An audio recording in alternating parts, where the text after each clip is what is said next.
BYD est sans doute l'un des plus grands acteurs du marché automobile chinois et même mondial. C'est une marque qui est très peu connue chez nous puisqu'elle vient seulement d'arriver, mais c'est une marque sur laquelle il va falloir compter.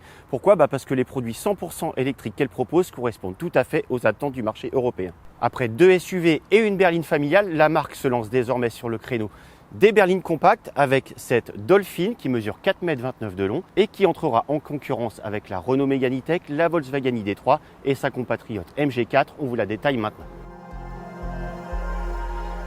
Bien décidée à toucher un large public, la Dolphin mise sur un style consensuel. Les lignes sont simples, le regard sans grande expression, mais la compacte de BYD respecte les tendances actuelles avec notamment un pavillon qui semble suspendu au-dessus des vitres latérales, des protections d'ailes en plastique façon SUV et un large bandeau faisant la liaison entre les feux arrière. Le pare-brise très incliné confère un profil façon monospace quelque peu daté mais qui profiterait à l'aérodynamique selon la marque. Si la finition extérieure est soignée avec des panneaux de carrosserie parfaitement alignés, les joints lâches sur les encadrements et aux abonnés absents sur les portes témoignent de quelques économies sur les coûts de production. Alors si à l'extérieur la Dolphin est assez banale, à l'intérieur c'est très original. On a un design océanique, nous dit la marque, et ça se repère tout de suite. On a l'impression d'être assis dans des coquillages. Le tableau de bord, pareil, tout en rondeur. Beaucoup de formes qui rappellent effectivement le monde sous-marin. Pourquoi pas, ça peut plaire. En tout cas, c'est sûr que ça séduira peut-être pas tout le monde. La qualité des matériaux est correcte. On a du plastique dur un petit peu léger qui sonne creux, mais tout est vraiment très solidement assemblé. Les écrans sont plutôt perfectionnés, très réactifs au toucher en tout cas pour le modèle central qui peut être positionné à l'horizontale ou à la verticale en touchant en bas de l'écran. Par contre, pour l'instrumentation numérique, on a vraiment un tout petit écran, très peu lisible et très peu paramétrable. Ça, c'est pas terrible. À l'arrière, la Dolphin réserve un espace très correct aux passagers, tant au niveau des genoux qu'au-dessus de la tête. On apprécie par ailleurs le plancher parfaitement plat à toutes les places typiques d'une électrique, les 2 prises USB ainsi que le confort de la banquette, du moins sur les côtés car le dossier apparaît trop dur au milieu.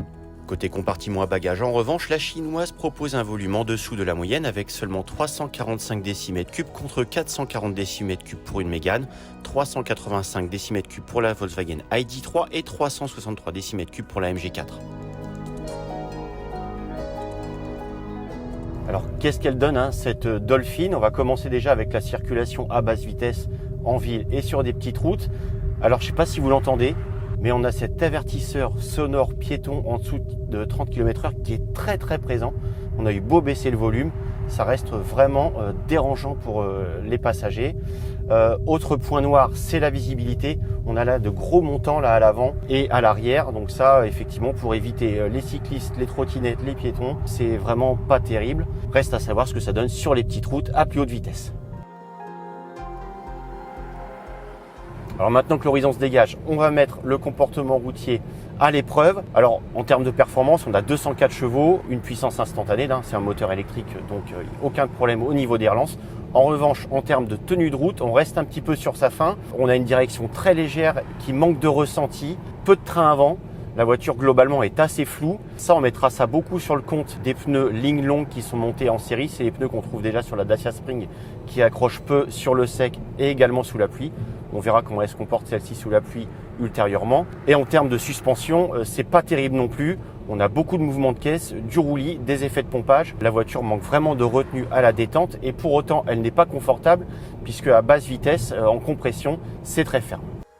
À ce bilan très mitigé s'ajoutent des pertes de motricité au démarrage, des bruits d'air importants au-dessus de 100 km/h et des aides à la conduite hyper intrusives et brutales qu'on s'empresse de déconnecter, surtout sur les départementales où les lignes blanches très étroites provoquent rapidement la panique à bord. Heureusement, la Dolphin se rattrape avec une autonomie intéressante. Si sa batterie lithium-fer-phosphate de 60 kWh utile peut paraître juste, la consommation contenue d'électricité permet d'envisager de longs trajets sans trop d'arrêt.